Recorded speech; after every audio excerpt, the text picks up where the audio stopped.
Joseph Kabila, président de la République démocratique du Congo, je jure fidélité à la nation. À son avènement à la tête du pays le 26 janvier 2001, après l'assassinat de son père, le président Mzee Laurent Désiré Kabila,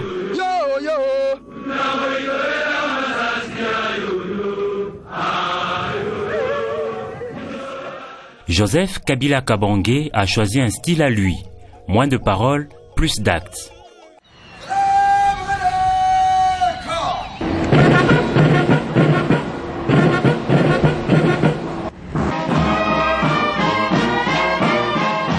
Élu en 2006, réélu en 2011, le président Kabila prend l'engagement de respecter la Constitution. Je jure solennellement devant Dieu et la nation d'observer et de défendre la Constitution et les lois de la République, de maintenir son indépendance et l'intégrité de son territoire, de sauvegarder l'unité nationale, de ne me laisser guider que par l'intérêt général et le respect des droits de la personne humaine. Une constitution qui n'accorde qu'un mandat de 5 ans renouvelable une seule fois. D'où cette question, le 12 juin 2007 du magazine d'information Jeune Afrique, au jeune président de la République lors d'une interview exclusive. La Constitution vous donne droit à 2 mandats de 5 ans. Vous devrez donc, si vous êtes réélu, quitter le pouvoir au plus tard en 2016 à l'âge de 45 ans. Ne serez-vous pas tenté de faire modifier ces dispositions pour demeurer aux affaires? À Joseph Kabila de répondre.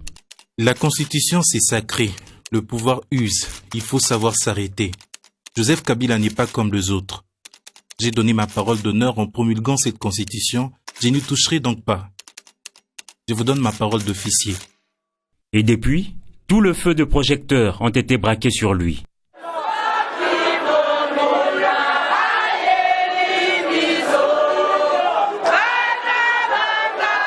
Rien ne rassure que le président Joseph Kabila a enfin libéré le processus pour les élections au 23 décembre 2018 et rien n'apporte la preuve de sa volonté réelle d'organiser des élections libres, indépendantes, crédibles et transparentes. Nous demandons d'assumer ses responsabilités devant la nation et de prêter oreille aux aspirations du peuple congolais en veillant au respect de la Constitution et de l'accord de la Saint-Sylvestre. L'opposition congolaise considère que c'est une manœuvre de plus, une manœuvre de trop de M. Kabila pour instaurer un régime personnel qu'il compte légitimer par une parodie d'élection sous les fallacieux prétextes de souveraineté nationale.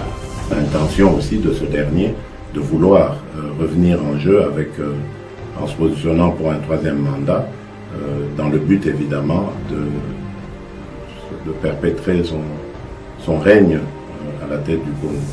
Le silence du président Kabila ainsi que les tentatives du pouvoir de rester en place créent une réelle instabilité en République démocratique du Congo. Il y a des accords qui ont été trouvés, les accords de la Saint-Sylvestre qui avaient conduit de manière claire à la décision d'une transition, l'organisation d'élections libres et sincères auxquelles le président Kabila n'aurait pas à participer. Je crois que c'est ce que défend aujourd'hui l'Union africaine et les pays de la région et c'est ce que soutient la France.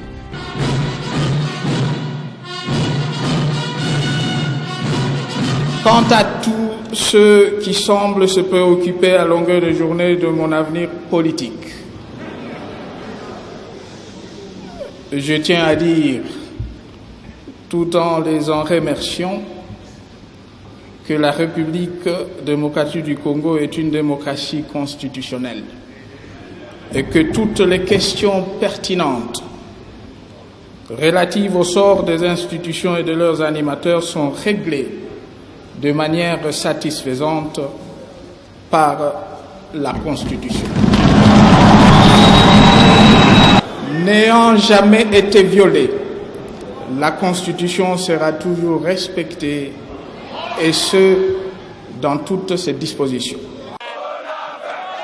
En 2016, année qui devrait marquer la fin de son dernier mandat constitutionnel, De voix à l'interne et à l'externe s'élèvent et exigeant du Raïs de se prononcer sur son avenir politique.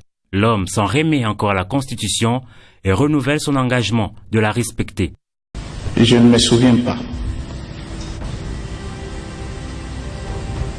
avoir organisé une réunion avec la majorité pour évoquer cette question de la révision constitutionnelle. Et j'avais évoqué ici il y a 2 ans le fait qu'il y avait un procès d'intention, parce que c'était le début. Ils vont changer la constitution, ils vont faire ceci. On n'a jamais évoqué cette question.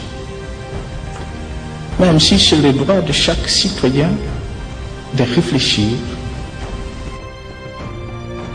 Lors de sa conférence de presse du 26 janvier 2018 au Palais de la Nation, le style est resté le même, toujours impénétrable, et l'engagement du respect de la Constitution sans équivoque. Répondant à la question d'une consoeur de RFI, celle de savoir s'il sera candidat président de la République lors de la présidentielle de décembre 2018, Joseph Kabila répond de manière humoristique. Est-ce qu'on a une copie de la Constitution du pays ici? Veuillez remettre une copie à ma petite sœur ici, journaliste du RFI.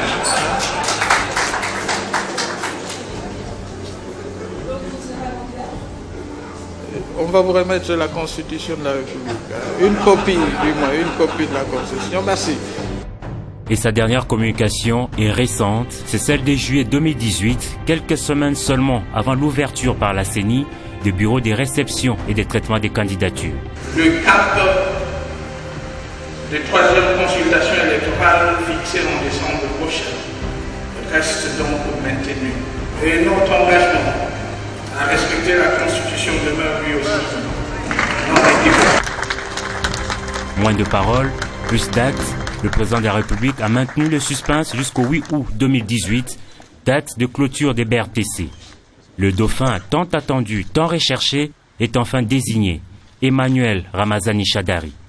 J'en viens maintenant à la conclusion des consultations que le président Joseph Kabila Kabange, autorité morale du Front commun pour le Congo, a menées pour dégager un nom de l'oiseau rare qui va représenter notre famille politique à l'élection présidentielle et derrière lequel nous allons tous nous aligner et que nous sommes en train de conduire maintenant même à la Commission électorale nationale indépendante. Il s'agit du camarade Emmanuel Ramazani Shadari. Pour un engagement, ça n'était bien un, et le président a fini par le tenir.